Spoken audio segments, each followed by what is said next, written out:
नमस्कार दोस्तों, स्वागत है आपका पैसा बोलता है कि और एक वीडियो। इस वीडियो में मैं 4 उन चीजों को डिस्कस करूंगा आपसे जो आपको टर्म इंश्योरेंस खरीदने से पहले जाननी चाहिए और जिन सवालों के जवाब आपको पता होने ही चाहिए कोई भी टर्म इंश्योरेंस खरीदने से पहले।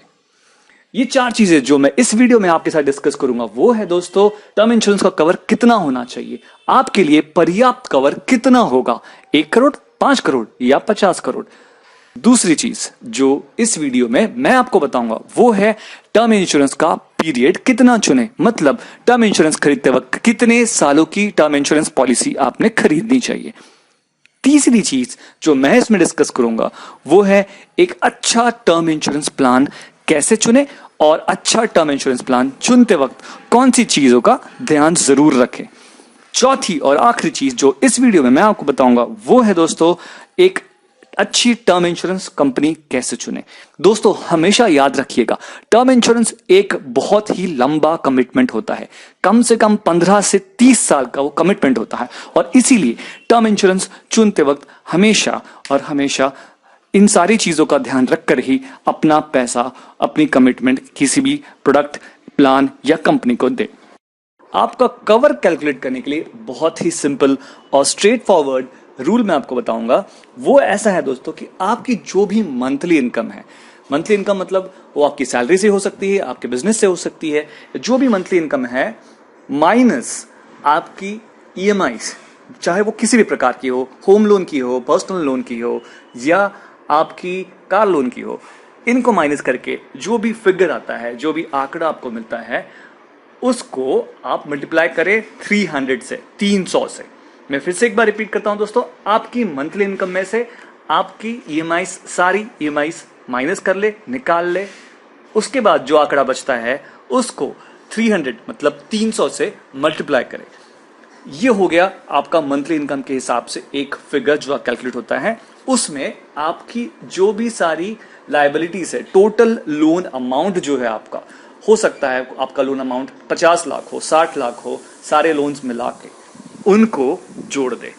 इनको जोड़कर जो आंकड़ा आपको मिलेगा दोस्तों वो होगा आपका लाइफ इंश्योरेंस कवर, मतलब कि आपका मिनिमम कवर इतना होना चाहिए। इससे ज्यादा जरूर हो सकता है, इसमें और भी कुछ चीजें हैं जो आप ऐड कर सकते हैं, पर अगर इसे आप सिंपल और स्ट्रेट फॉरवर्ड सीधा रखना चाहते हैं तो सिंपली आपको ऐड करना है आपकी मंथली इनकम माइनस आपकी ईएमआई मल्टीप्लाइड बाय 300 प्लस आपके सारे लोन्स। आपने एक टर्म इंश्योरेंस कवर कितने समय के लिए लेना चाहिए, ये कैलकुलेट करने के लिए आपको हमेशा ध्यान में रखना है दोस्तों कि आप जो भी इंश्योरेंस निकाल रहे हैं, लाइफ इंश्योरेंस, वो आपकी लाइफ का इंश्योरेंस नहीं है। आप अपनी लाइफ इंश्योर नहीं करा रहे दोस्तों, आप इंश्योरेंस करा रहे हैं आपके इनकम का।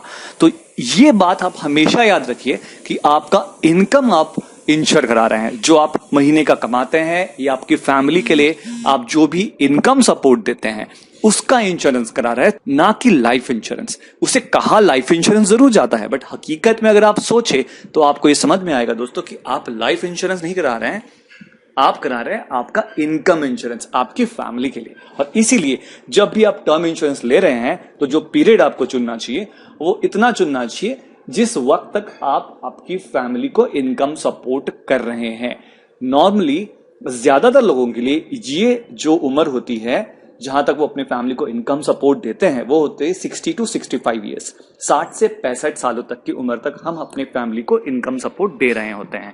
उसके बियॉन्ड भी काफी लोग काम करते हैं, हेल्दी रहते हैं और अपनी फैमिली को इनकम सपोर्ट देते हैं, बट नॉर्मली आप उसको 60 to 65 पकड़ के चल सकते हैं और आपका लाइफ इंश्योरेंस आप उस एज तक का निकाले। आप जिस भी उम्र के हो, आप 20 साल के हो सकते हैं, 25 के हो सकते हैं, 30 या 40, जिस भी उम्र के आप हैं वहां से आपका टर्म इंश्योरेंस आप जो खरीद रहे हैं वो कम से कम 65 ईयर्स ऑफ आपकी एज तक चले, इतने समय का आपका टर्म इंश्योरेंस होना चाहिए। एक अच्छा टर्म इंश्योरेंस प्लान चुनते वक्त एक चीज जो आपको हमेशा ध्यान रखनी है वो है टर्म इंश्योरेंस के साथ आने वाले एड ऑन्स और जिसे राइडर्स भी कहते हैं, ये जो एक्स्ट्रा चीजें दी जाती हैं या आप चुन सकते हैं टर्म इंश्योरेंस के साथ, ये चुनते वक्त आपको बहुत ही ध्यान से चुनना है। याद रखिए दोस्तों, आपका टर्म इंश्योरेंस आपके अगले 20 से 30 सालों का कमिटमेंट है और इसीलिए इन सब चीजों को चुनते वक्त बहुत ही समझदारी और आपकी जरूरत के मुताबिक ही चुनिए। जो पहली चीज मैं आपको बताना चाहूंगा राइडर्स के बारे में, वो है अधिकतर बार राइडर्स 4 प्रकार के होते हैं।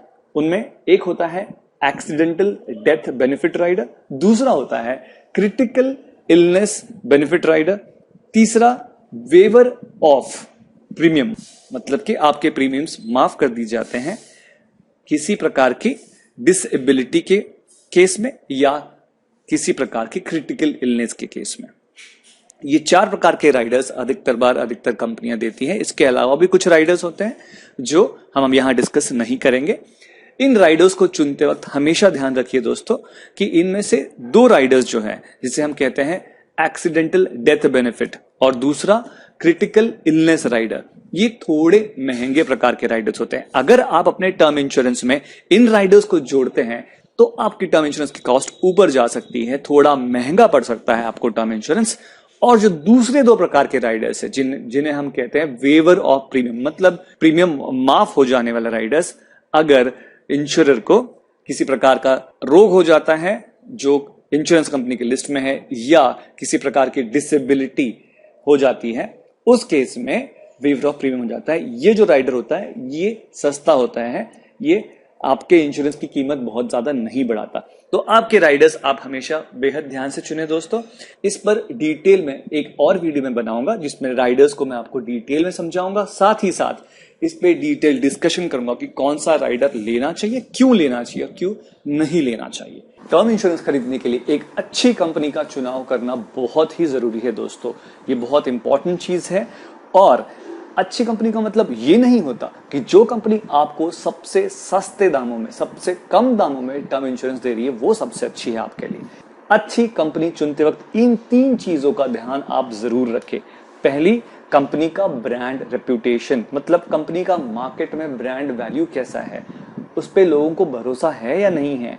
साथ में दूसरी चीज जो आपको ध्यान रखनी है वो ये है दोस्तों कि आपको कंपनी पे भरोसा होना चाहिए, आपका विश्वास कंपनी पे होना चाहिए टर्म इंश्योरेंस चुनते वक्त। हो सकता है कि आप जिस कंपनी पे विश्वास रखते हैं वो थोड़ा महंगा टर्म इंश्योरेंस दे रही है, पर विश्वास बेहद जरूरी है दोस्तों इस चीज में। तो आपका रिलेशनशिप जिस कंपनी के साथ है, जिस कंपनी पे आपको ज्यादा भरोसा है, ऐसी कंपनी से टर्म इंश्योरेंस लेने की कोशिश करें। तीसरी चीज जो जरूरी है दोस्तों वो ये है कि टर्म इंश्योरेंस एक बेहद लंबा कॉन्ट्रैक्ट है, 20 से 30 सालों का कॉन्ट्रैक्ट होता है जो आपका कंपनी के साथ होता है।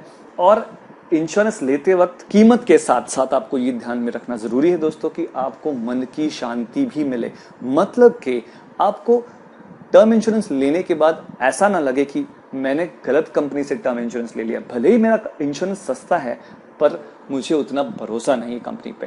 तो इसलिए मन की शांति भी मिले आपको टर्म इंश्योरेंस के साथ, जो कि आप तभी मिला पाएंगे जब आप एक भरोसेमंद और मार्केट में अच्छी ब्रांड रेप्यूटेशन वाली कंपनी से ये टर्म इंश्योरेंस खरीदेंगे। एक और चीज आपको जरूर ध्यान में रखनी चाहिए वो है कंपनी का claim settlement ratio. Claim settlement ratio ये बेहद जरूरी रेशियो है। ये आपको बताता है कि कंपनी के पास जो हर 100 क्लेम्स आ रहे हैं उसमें से कितने क्लेम्स कंपनी सेटल कर रही है, मतलब कितने क्लेम्स को वो पैसा दे रही है। ये जरूरी नहीं है कि आप जो कंपनी चुन रहे हैं उसका क्लेम सेटलमेंट रेशियो सबसे ज्यादा हो। एक मोटा मोटा आपको देखना है कि जो भी कंपनी आप चुन रहे हैं उसका क्लेम सेटलमेंट रेशियो 95% से ज्यादा हो, मतलब हर 100 क्लेम्स जो उस कंपनी के पास आ रहे हैं उसमें से कंपनी ने 95 से ज्यादा क्लेम्स सेटल किए हैं, पैसा दिया है उन क्लेम्स को। ऐसी कंपनी आप चुन सकते हैं। ये जरूरी नहीं है कि आप किसी ऐसी कंपनी को चुने जिसका क्लेम सेटलमेंट रेशियो 98.2 है और किसी और कंपनी का जिसका 97.9 है उसको ना चुने। इसको इतनी बारीकी से ना देखते हुए आप एक ब्रॉडर लेवल पे देखें कि कंपनी का क्लेम सेटलमेंट रेशियो 95% से ऊपर है या नहीं। उसके बाद बाकी चीजों को जैसे कि ब्रांड, आपका विश्वास और कीमत, इन चीजों को ध्यान में रखते हुए आप एक अच्छी कंपनी का चुनाव कर सकते हैं। अगर ये वीडियो आपको अच्छा लगा तो इस चैनल को सब्सक्राइब जरूर करें, वीडियो को लाइक करें और शेयर करना ना भूलें।